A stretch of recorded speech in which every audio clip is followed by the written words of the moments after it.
Welcome to Bharosa news బులెటిన్ల ముందుగా headlines.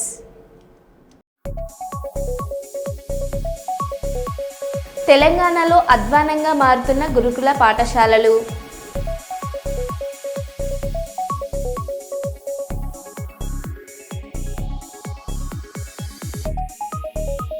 KCR పై TPCC chief సంచలన వ్యాఖ్యలు.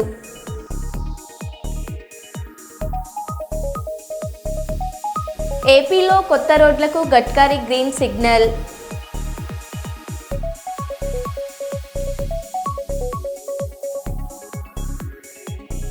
నగరంలో మెరుపు తనిఖీలు, నేరాలపై పోలీసుల కట్టుదిట్టు పహారా.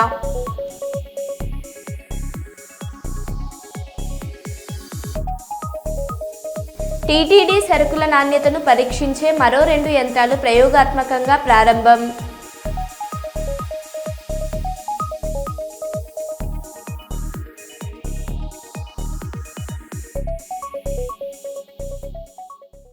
ఇక వివరాల్లోకి వెళ్తే, ముఖ్యమంత్రి చంద్రబాబు నాయుడు అనుభవం వల్లనే రాష్ట్రం ఎంతో అభివృద్ధి చెందుతుందని రాష్ట్ర మంత్రి టీజీ భరత్ అన్నారు. కర్నూలులో మంత్రి మీడియా సమావేశంలో మాట్లాడారు. ముందుగా మీ అందరికీ తెలుసు, రాష్ట్రం 1 ఇయర్ అయింది మన గవర్నమెంట్ వచ్చి, ఎన్డీఏ ప్రభుత్వం. చాలా పనులు చేసాం 1 ఇయర్లో. చంద్రబాబు గారు లాంటి లీడర్షిప్ ఉండడం అనేది మనం అందరూ we should be very fortunate. And 13 monthsలో వేరియస్ థింగ్స్ చేశాం. చాలా కష్టపడుతున్నారు చంద్రబాబు గారు. ఈ మధ్య సింగపూర్ పోయేప్పుడు కూడా మిడ్నైట్ ఫ్లైట్ సార్ది, మనం అంతా 12 o'clock బయలుదేరాం. అక్కడ కూడా ఇంత నోట్స్ తెచ్చుకున్నారు సార్. ఎప్పుడు పండుకున్నారో ఎప్పుడు లేసారో కూడా తెలియదు అనమాట. 6 o'clock ల్యాండ్ కావడం జరిగింది, వెంటనే ప్రోగ్రామ్స్. దాని తర్వాత వాళ్ళు తెలియ అబౌట్ సింగపూర్. అంటే is a very special person అండి చంద్రబాబు గారు. I think it's a different genes altogether, sir. So we should be very fortunate to have Chandrababu garu lanti leadership, Chandrababu garu lanti experienced person manaki ముఖ్యమంత్రిగా ఉండడం అనేది మనం అందరం చాలా అదృష్టంగా చేసినారని నేను భావిస్తా. చాలా మంది కూడా భావిస్తున్నారు. నేను ఎందుకంటే డోర్ టు డోర్ కూడా పోతున్నా కాబట్టి అందరూ కూడా అదే భావిస్తున్నారు. ఇంకా లోకేష్ గారి గురించి చెప్తే, future leader, our future, party future. Is a great leader. ఏదైతే మనము డిస్కషన్స్ చేస్తుంటామో or engagements with business people కానీ వేరియస్ పీపుల్స్ని కల్చడంలో విధానము, ఆయన స్టైల్ ఆఫ్ ఫంక్షనింగ్ కానీ, ఆయన విధానం కానీ ప్రతి ఒక్కరు అప్రిషియేట్ చేస్తారు. ఎంత నాలెడ్జ్, ఎంత డెప్త్ ఉంటుంది నాలెడ్జ్. ఏదైనా సబ్జెక్ట్ తీసుకుంటే కూడా ఎక్స్ట్రాడినరీ డెప్త్ ఉంటుంది దాంట్లో. అదే కాకుండా అంత నారాయణ గారితో ముఖ్యంగా ఎందుకు సింగపూర్కి పోవాల్సి వచ్చిందంటే, లాస్ట్ ప్రభుత్వం 2019 నుంచి 24లో చాలా హారిబుల్ ఉండేదండి. సిచ్యువేషన్ చాలా ప్యాథటిక్గా చేసేసారు. వరల్డ్ ఓవర్, ఎస్పెషలీ ఫార్ ఈస్ట్లో నాకు చాలామంది బిజినెస్ పీపుల్ కలిసినప్పుడు వాళ్ళు చెప్పేవాళ్ళు అనమాట, ఎక్కడైనా రాష్ట్రంలో పెట్టుబడులు పెట్టండి, బట్ ఆంధ్ర రాష్ట్రంకి మాత్రం పోవద్దండి అని చెప్పే ఇది. That was the decision taken by previous, ఈ 2019 నుంచి 24 వాళ్ళ పాలనలో డెసిషన్ తీసుకున్న ఎంటర్ప్రెన్యూర్స్, బిజినెస్ పీపుల్, ఇండస్ట్రియలిస్టులు అందరూ కూడా. దాని భాగంగా సింగపూర్ గవర్నమెంట్ పైన కూడా మీకు అందరికీ తెలుసు, లాస్ట్ గవర్నమెంట్లో వాళ్ళకి లేనిపోని ఇష్యూస్ అంతా చెప్పడము, అంటే ఎంఓయూ చేసిన విధానం కానీ, లేకపోతే ఏదో బ్రైబ్ తీసుకున్నామనో, కరప్షన్ అనో, ఏవేవో చేసి వాళ్ళపైన ఇన్వెస్టిగేషన్స్ చేయడము. So they were very very upset. అసలు సింగపూర్ గవర్నమెంట్ మన ఆంధ్రప్రదేశ్తో ఇంకేమీ ఫ్యూచర్లో accepted to give appointments. And then ఎందుకంటే సింగపూర్ అనేది ఆ కంట్రీని చాలా హై లెవెల్లో చూస్తారండి వరల్డ్ ఓవర్. సింగపూర్ గవర్నమెంట్ వాళ్ళు, సింగపూర్ వాళ్ళు కానీ ఆంధ్రప్రదేశ్కి మేము పెట్టుబడులు పెట్టాము వాళ్ళతో ఇంకా ఫ్యూచర్ అనేది ఉండదు ఆంధ్రప్రదేశ్ కంటే, అంటే it will give a wrong impact all over the world. So దానికోసము అవన్నీ సెటిల్ చేసుకునేకి మరీ రికవర్ చేసుకొని వాళ్ళకు ఒక కాన్ఫిడెన్స్ ఇచ్చేదానికి ఈ పర్యటన చేయడం జరిగింది. దాని భాగంగా president of Singapore, ex president, then related industries minister, home minister వీళ్ళందరినీ కూడా కలచడం జరిగింది. So relations have come back to normal. So that is the best thing that happened in this Singapore tour. ప్రతి ఒక్కరితో సారు చంద్రబాబు గారు he has had so much patience to explain in detail అనమాట. ప్రతి ఒక్క సబ్జెక్టు ఏం జరిగింది, ఎట్లా, ఏమి ఇప్పుడు ఫ్యూచర్ అబౌట్ ఆంధ్రప్రదేశ్ ఏమి, how we are going to take it forward and what support we require from the government అని చెప్పి వాళ్ళకి అందరికి ఎక్స్ప్లెయిన్ చేయడం. వాళ్ళు కూడా చాలా రీసెర్చ్ చేయడం, ప్రతి ఒక్కరు ఊరికైతే పోయి అట్లా కూర్చొని కాదండి. They had full details. President of సింగపూర్తో పోయి కూర్చొంటే it was shocking to know so much in details about our Andhra Pradesh కానీ. రక్త, నేత్ర, అవయవ శరీర దానాలు సామాజిక బాధ్యతని అదనపు కలెక్టర్ రామగుండం నగరపాలక సంస్థ కమిషనర్ జె అరుణశ్రీ అన్నారు. 100 రోజుల కార్యాచరణ ప్రణాళికలో భాగంగా రామగుండం నగరపాలక సంస్థ కార్యాలయంలో మెప్మా ఆర్పీలకు రక్త, నేత్ర, అవయవ శరీర దానాలపై అవగాహన కల్పించారు.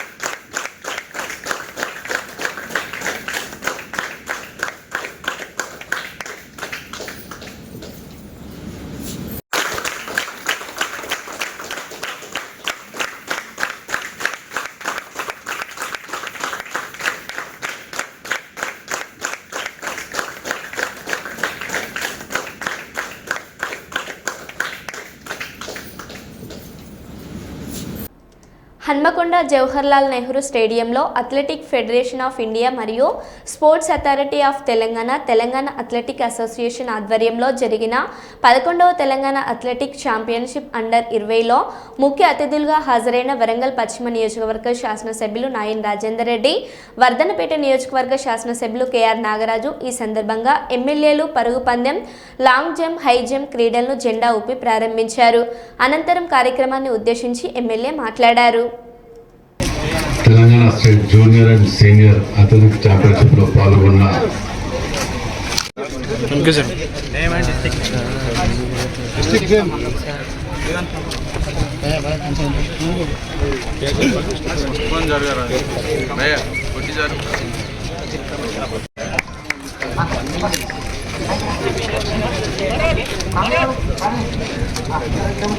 మీకు మెడల్ సెరమనీ ఉంటుంది అతిథులచే. ఒకసారి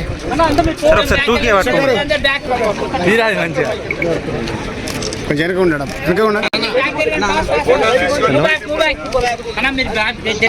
వెనకరా అక్కడ ఈవెంట్ జరిగి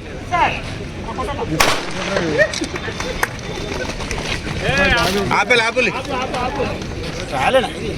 రాబోయే రోజులలో వరంగల్ క్రీడాకారులకు ఒక హబ్గా మారబోతుందనటానికి మాకు పూర్తి స్థాయి నమ్మకంతో ముఖ్యమంత్రి గారిని కలిసినప్పుడు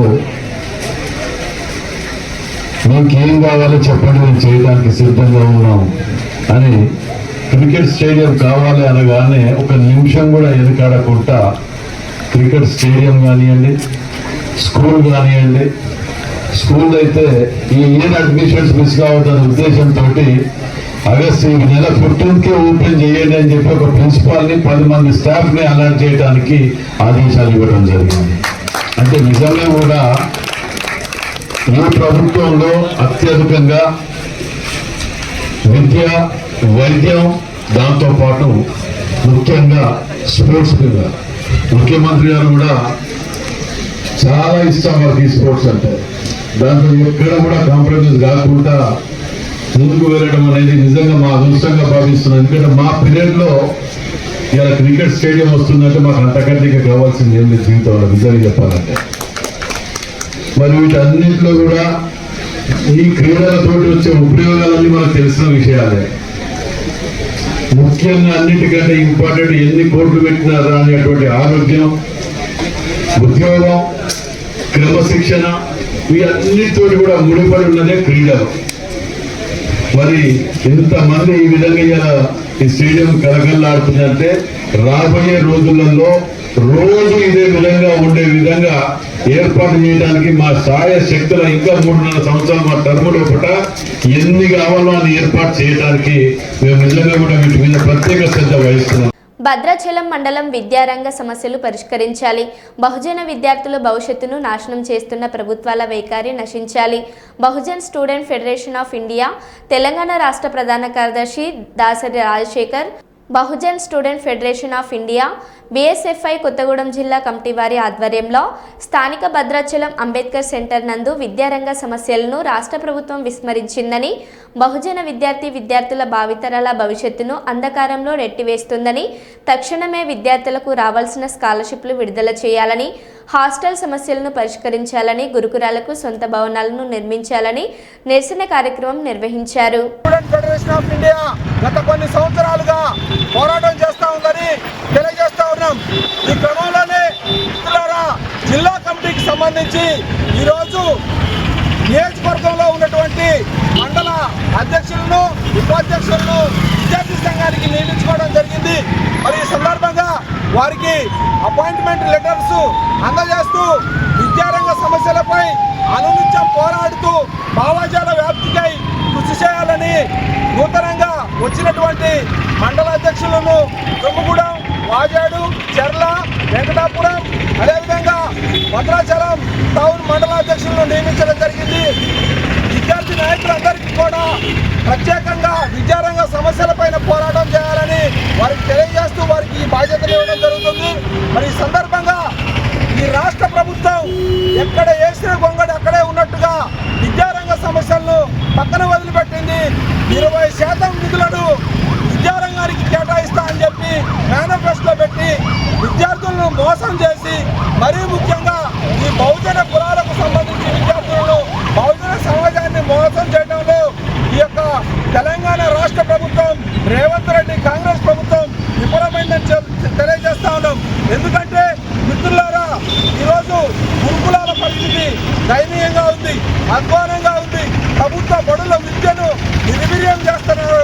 కనీసం మౌలిక వసతులు లేకుండా, విద్యార్థులు పడుకోవడానికి జాగా లేకుండా, బిడ్డలు పెట్టుకోవడానికి జాగా లేకుండా, చదువుకోవడానికి లైబ్రరీలు లేకుండా, పౌష్టికమైన ఆహారం తినకుండా విద్యార్థులు అనేక రకాల ఇబ్బందులు పడుతుంటే ఈ ప్రభుత్వానికి మాత్రం నిమ్మకు నీరెత్తినట్టుగా ఉండి విద్యారంగ సమస్యలను పక్కన పెట్టి 6% మాత్రమే నిధులు కేటాయించిన నిధులను కూడా సక్రమైన పద్ధతిలో వాడకుండా వేరు శాఖలకు నిధులు మళ్లాయించడం ఈ యొక్క బహుజన సామాజిక వర్గాల పట్ల ఈ కమ్మ, రెడ్డి, వెలమ దొరలకు ఎంత మాత్రం చిత్తశుద్ధి ఉందనేది ఆలోచన చేయాలి మిత్రులారా. దయచేసి విద్యారంగాన్ని మాత్రం మీరు పట్టించుకోకపోతే తక్షణమే పెద్ద ఎత్తున బహుజన కులాల అందరం కూడా రాబోయేటటువంటి స్థానిక సంస్థల ఎన్నికల్లో విద్యార్థి లోకంగా అందరం చంపపెట్టలేక మీకు బుద్ధి చెప్తామని ఈ సందర్భంగా తెలియజేస్తున్నాం. శాంతి భద్రతల పరిరక్షణ మరియు నివారణ చర్యల్లో భాగంగా కరీంనగర్ పోలీస్ కమిషనరేట్ పరిధిలో పోలీసులు నగర వ్యాప్తంగా మెరుపు నాకాబందీ నిర్వహించారు. పట్టణంలోని 20 ప్రధాన కూడళ్ల వద్ద సుమారు 150 మంది పోలీసులు ఈ తనిఖీల్లో పాల్గొన్నారు. డ్రంక్ అండ్ డ్రైవ్ పరీక్షలు నిర్వహించడంతో పాటు నంబర్ ప్లేట్ లేని వాహనాలు, ట్యాపరింగ్ చేసిన నెంబర్ ప్లేట్లు ఉన్న వాహనాలు, minor driving, triple riding, wrong route drive మరియు సరైన వాహన ధ్రువపత్రాలు లేని వాహనాలను గుర్తించి సీజ్ చేశారు. పోలీస్ కమిషనర్ గౌహం అలాం మాట్లాడారు.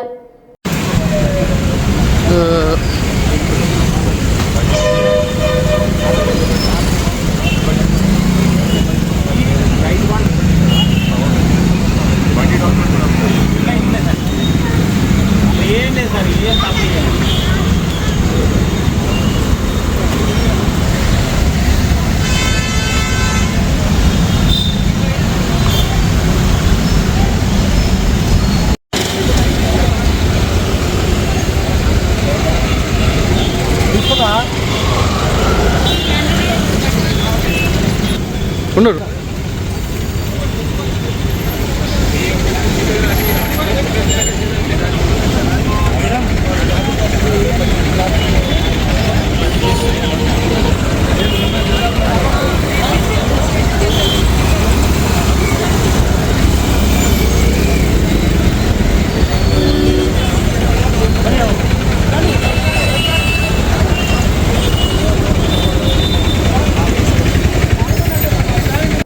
మంచిర్యాల జిల్లా ప్రాంగణంలో డీజేఎఫ్ పోస్టర్ ఆవిష్కరణ కార్యక్రమం నిర్వహించడం జరిగింది.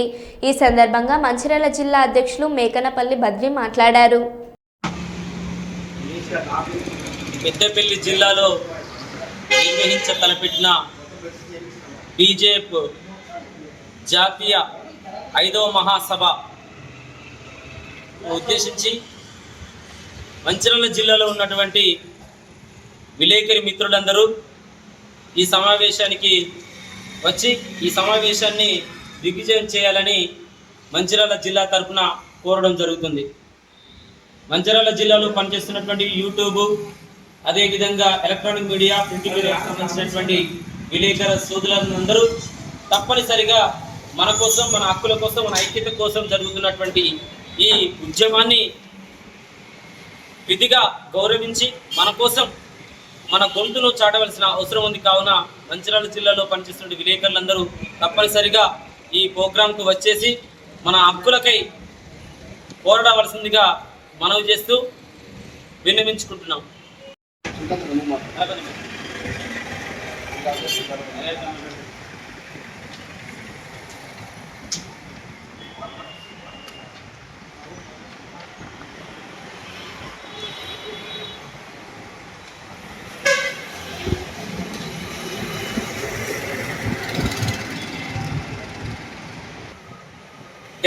జై డీజేఎఫ్. ఈరోజు మంచిర్యాల జిల్లాలో డీజేఎఫ్ పోస్టర్ ఆవిష్కరణ కార్యక్రమం నిర్వహించడం జరుగుతుంది. పెద్దపల్లి జిల్లాలో ఈ నెల 10వ తారీఖున తలపెట్టినటువంటి జాతీయ డీజేఎఫ్ మహాసభను ఉద్దేశించి మంచిర్యాల జిల్లా నుండి విలేకరుల మిత్రులందరూ తల్లి రావాలని ఈ పోస్టర్ ఆవిష్కరణ కార్యక్రమాన్ని దిగ్విజయంగా చేయడం జరుగుతుంది. కాబట్టి అందరూ తండోపతండాలుగా ఈ డీజేఎఫ్ కార్యక్రమానికి రావాలని జిల్లా తరఫున మేము పిలుపు ఇవ్వడం జరుగుతుంది.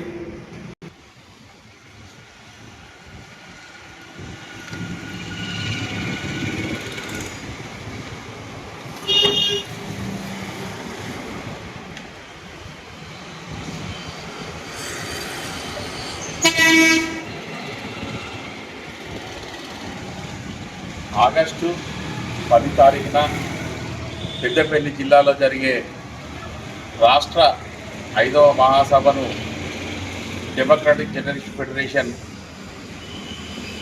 సంబంధించిన ప్రతి సభ్యుడు, మంచిర్యాల జిల్లాలోని ప్రతి సభ్యుడు హాజరు కావాలని, అలాగే వివిధ సంఘాల తరపున కూడా నాయకులు ఈ సమావేశానికి రావడం జరుగుతుంది. కాబట్టి జిల్లాలోని వివిధ సంఘాల వారు కూడా ఐటీ పరిశ్రమల శాఖ మంత్రి శ్రీధర్ గారు వస్తున్నందున అందరూ దీనికి హాజరు కావాల్సిందిగా మంచిర్యాల జిల్లా తరఫున మా యొక్క మనవి.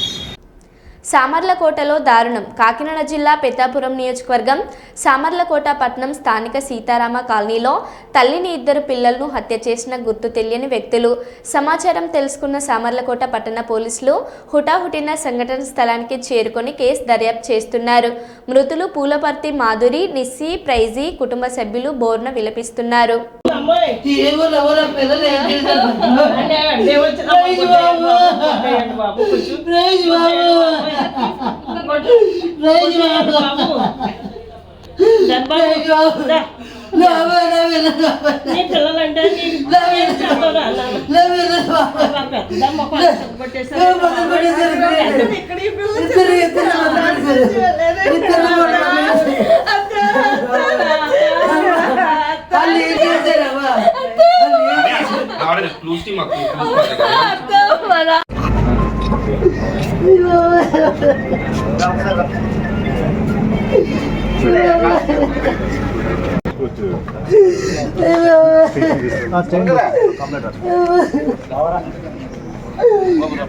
ప్రింటర్ కూడా తీసి ఉంచమని చెప్పాలి.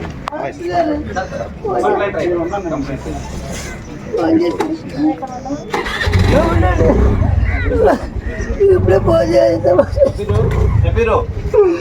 అమ్మా ఏం చేయాలి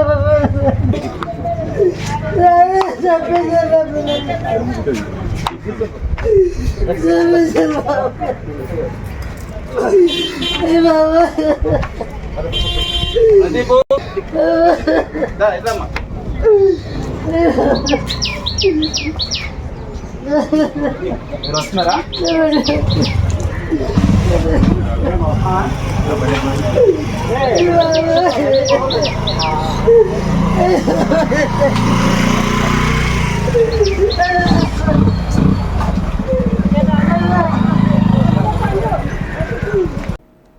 నగరంలో మెరుపు తనిఖీలు, నేరాలపై పోలీసులు కట్టుదిట్టు పహారా. ఇప్పుడు చెప్పండి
ఏపీలోని పలు రోడ్ల విస్తరణకు కేంద్ర మంత్రి నితిన్ గడ్కరీ గ్రీన్ సిగ్నల్ ఇచ్చారు.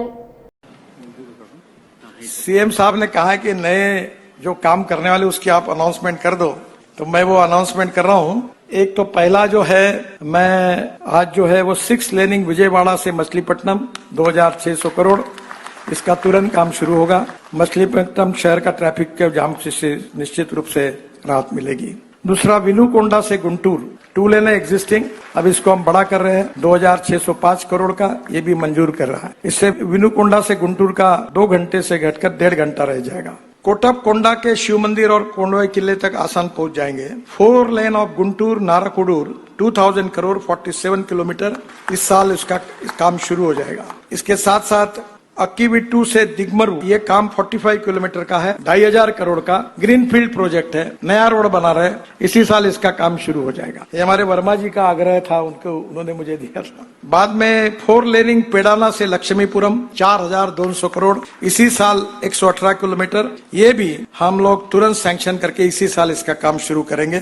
बाद में बुग्गा काइपा गिडलूर 4200 करोड़ का 135 किलोमीटर, इसी साल इसका काम शुरू हो जाएगा. 4 laning of Mudunur Kadapa 1182 crore 48 kilometre, ये भी इसी साल शुरू हो जाएगा. इसके साथ हैदराबाद विजयवाड़ा 6 लेनिंग जो है, इसका काम हमने शुरू किया है. इसमें बहुत एक्सीडेंट होते हैं और ये रोड पर 50,000 पीसीयूज ट्रैफिक है, ये पूरा करेंगे. इसमें हम लोग अंबर उपेटा रथावरम और काचावरम से वेस्ट इब्राहिमपट्टनम यहाँ बाईपास भी बना रहे हैं. इससे हैदराबाद से विजयवाड़ा 5 घंटे का समय 2.5 घंटे में आएगा.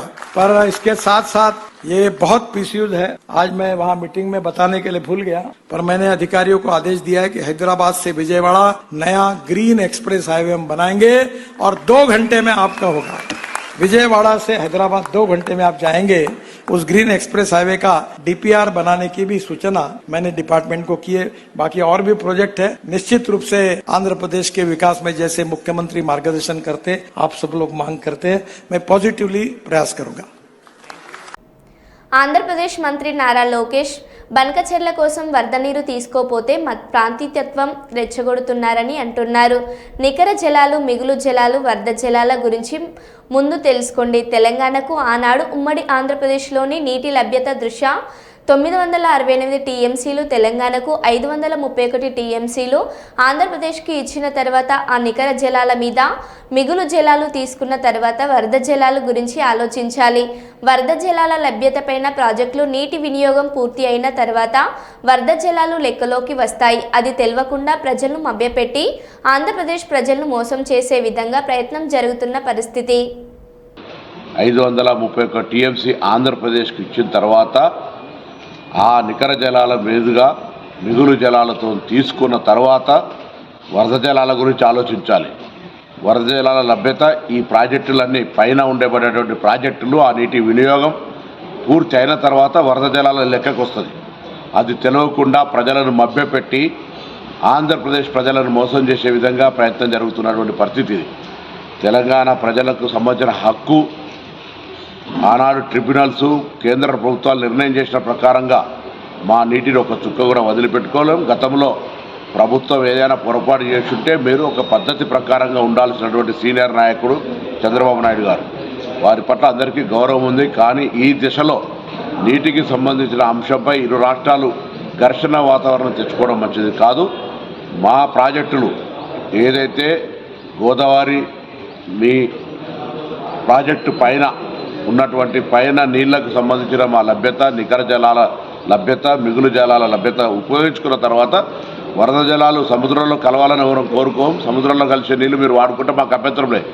కానీ మా కోట, మా వాటా, మా నీళ్ళ యొక్క వినియోగం పూర్తి కాకముందే మీరు వరద జలాల పేరు మీద దాన్ని ఏదో చేస్తున్నామని చెప్పి దాన్ని ప్రాంతీయ అసమానతలు రెచ్చగొడుతున్నటువంటి మాట తేవడం పొరపాటు. మేము మా రాష్ట్ర ప్రయోజనాలు, మా రాష్ట్ర రైతుల హక్కుల కోసం బాజాప్తా మాట్లాడతాం, మేము కాపాడుకుంటాం.